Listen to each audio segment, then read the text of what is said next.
How's it going, my mates? Welcome back. It's been about a week since the last update. How's it going? It's lovely to catch up with you again today. I have a whole bunch of stuff I want to talk about. We're going to do less editing on this video compared to in the last ones. It's definitely going to go back to be more rambly style.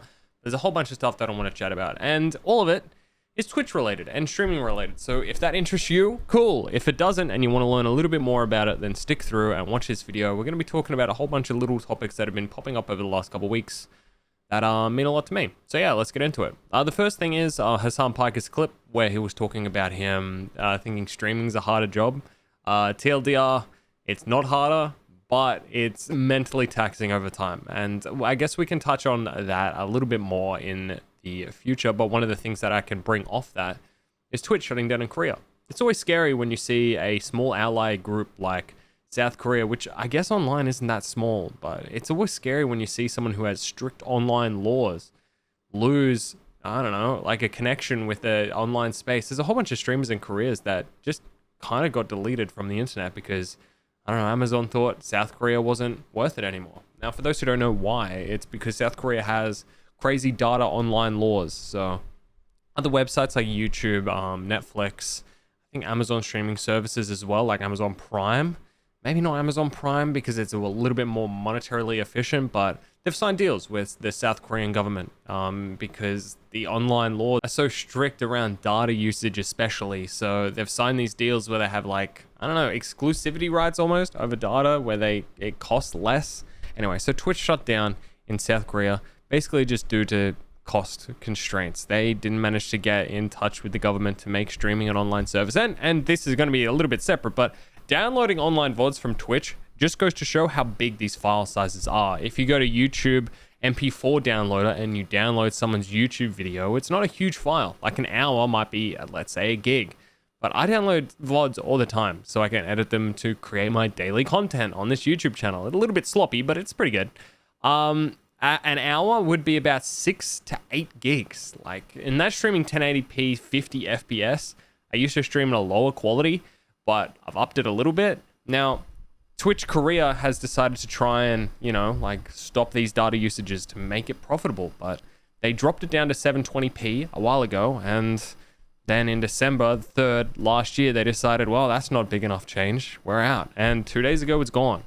Streaming is one of these things where I've been trying to push towards it and grow towards it for a long time. I've had goals of reaching Twitch partner since I was 15 years old, and I have goals of being a full-time streamer since I was around that age as well. So seeing someone who has online laws in Australia and I stream in Australia, it worries me because I've seen the path that it takes. Australia obviously isn't going to be as bad as online South Korea and that kind of area, but it worries me because we are out of touch as a country when it comes down to online gaming and online internet regardless. We have the NBN as a broadband plan, which is kind of interesting, but I mean, that got implemented and it's still not the greatest thing. So next thing I want to be talking about is streaming in general and me worrying so much about like reaching out to people and collaborating. Now, if you've guys watched my channel for a little while, I collaborate a little bit, a very tiny little bit, and that's only when people reach out to me. And I think this boils down to being so used to social climbers in the past. It's hard to, especially on the online setting, like treat Twitch like a job. Like you go in, you chat to people you like, and you kind of get to know your employees, your like workmates and stuff, and you get friendships and relationships from there, and you become good friends, and like everyone's working there every single day, and it's nice to create these connections with people, but it's a little different on Twitch. I've had a lot of people come into my channel and pretend to engage with me and use the audience that I've built. It's a small one, but use that audience I've built to launch whatever they've got going on. They come in and then they pretend like they're really engaged with the content, and then 3 weeks later they're streaming, and then 3 weeks after that they never come back into my community again. It's happened to me over the last 8 years consistently, and I find it really hard to figure out who's like the real genuine people on the platform and who's the people that are just looking for a quick engagement boost of 2 to 3 viewers to help them grow on Twitch. But they end up quitting anyway. So it just leaves me feeling like, oh, I actually kind of like this person, but they didn't give a fuck about me. They just saw the fact I had 15 viewers and they thought, oh, I can start streaming today with all of Corvy's 15 viewers. And it sucks. I've also been used by organizations before. When I was 13 years old, all of my videos got claimed by a this is going to have to go back a little bit further. There's used to be multi-channel networks that were huge on YouTube. Machinima was one of them. Represent was another one. And Full Screen was another one. I was a part of Full Screen as a small creator because I turned 13. I thought it was 12 or 13. And I'm like, fuck it. I really, really want to do this. This is really cool. Some of the streamers that I'm in are on Full Screen. I think it'd be great to be a part of this community. And they look after my videos and everything like that. So I uploaded videos, and if you knew, I've privated a whole bunch of them, and pretty much all the videos that I privated were a part of the Full Screen contract. I managed to get out of that contract because I was underage when I signed it, and I could get out of it. And the first blow-up video I had was they claimed every single video. When I was like 12, they claimed all my videos had like 1 to 10 views, and they said monetization owned by Full Screen. They said that they were all theirs, their content. Sneezing, come 1 second. Yeah, so all those videos were owned by Full Screen. And as a 15-year-old guy, I had to message them and say, you can't claim these because I was underage under the contract that I signed. I was underage, so you have no legal right to these because the contract's void, therefore the videos aren't yours. Made me realize that I really wasn't a part of Full Screen as something awesome. They signed a YouTuber just so they can, or a young, naive YouTuber just so that they eventually, when they decide to leave, all the videos you uploaded while under contract were theirs. So they will make money on them forever. If I didn't say anything, they would still be claimed. And my YouTube channel will be dead because YouTube sees channels that have like claims against them and they're like, well, this is a big fucking red flag. Let's kill that.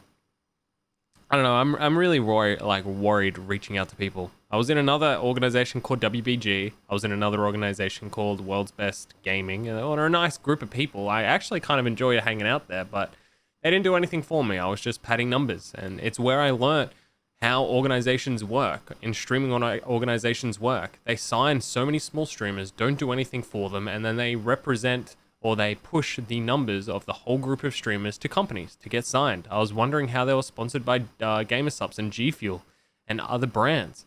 And it's because they can say, we have 10,000 streamers, here's the average viewers they bring in a month, and if you have 10,000 streamers with 1 viewer each, your company has 10,000 viewers a month, which is really good. Live concurrent viewers are incredibly, cash money because there's people that are actively engaging with your content. That's not the case all the time because obviously, like 1 viewers is just you or like Nightbot or your mum who's saying, go son, yes, get a pentakill in Fortnite. Like it's not the same. And that brings me back to my fear of, reaching out to people online because honestly, it's super hard to judge genuine people who's interested in creating long-lasting streaming friendships and like collaborations so you can beneficially grow together, and those people that are just looking for like a quick like collaboration so they can move on to the next streamer. All right, so I've collaborated with someone with 3 views, collaborated with someone with 7, with 10, then 20, and then 30, and they just have a checklist and they're trying to climb up the ladder. And I mean, good for them. That's the hustle. That's the job. Like you got to move on and climb up the thing, but it's just left me with, I don't know, the disability to discern the good people from the bad people. Because if I'm going to create content with people online, I don't really want to be chatting with people who don't have same goals as me, which is like a long-standing, consistent group of people who want to like hang out, play games with each other and like grow content. Like streaming friends, I don't have many of them. And it's just mainly because I find it really hard to find those people who are interested in growing the stream and growing their community on stream. I know you can say I have like some streamer friends, but I would say Papa Pike's looking to grow his stream so he can become a caster. That's his kind of goal, like dive into esports, and I respect that. But I mean, esports is interesting to me and I can find it as a means to grow my stream, but I can't see it as something that I want to be doing 24/7, like a caster or a hoster or something like that. I don't think that's me. I do enjoy doing that kind of stuff, and being on stage and being a stage presence is fun, but I can't see myself doing that full time because you just imagine the nights where I am casting, I'm not streaming, man, and that's something I want to do. I want to stream. So I don't know. I find it hard to relate to people who are trying to use streaming as a way to get into another job where I'm trying to use the other job to promote my streaming. It's a very different way of thinking. But Yeah, and look, I've struggled with these people who seemed like fake fans from the start as well, like people who pretend to be engaged with content. Um, it's hard because I've had a lot of people come through the channel, be super engaged with all the stuff and all the content that I'm in, and then 2 weeks later they're just like, I don't know, making friends with my viewers and the people that I like, and they're like, oh dude, I'm streaming by the way. It just sucks.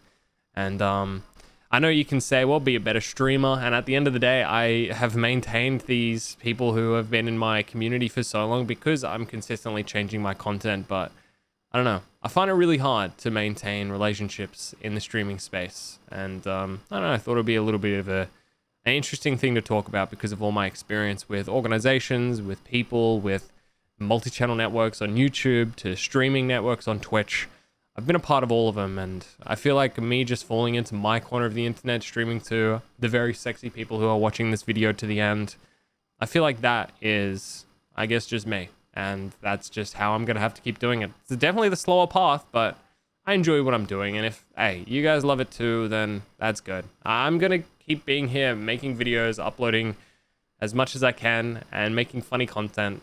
I don't know, I just hope you guys enjoy, because I know doing it alone and doing it by yourself is harder because, yeah, I mean, it's the same personality. Imagine talking to one person for the rest of your life. It's kind of boring. And I understand that some people get sick of the content after a while and want to go away. Come back a little bit later, but yeah, it sucks. It really does. I don't know. Maybe it's a little bit of social anxiety as well. I'm not really a personable person. I can make friends very easy in person, but online it's definitely harder. I can only read people's messages and discern the worst out of them. I said this in the Q&A. I'm trying to do my best to take people at face value. And when they say, it's like, oh, I really enjoy the stream. I really enjoy the stuff. Oh, I'm going to go streaming later. I really like this stuff. And I'm trying not to label them as someone who's like, oh, well, they don't really give a fuck about me or my content. And every nice thing that they've said about me up until this point is just because they want to say they're streaming later and they want to host. Anyway, hopefully you enjoy this little bit of a ramble about trust issues online. Especially when it comes down to streaming relationships, org relationships, and multi-channel network relationships. If I have to give anyone advice when they're starting up streaming is, I don't think I have to do it anymore when it comes down to YouTube, but with streaming is, don't sign to a streaming network, man. It may look nice on paper, but it isn't.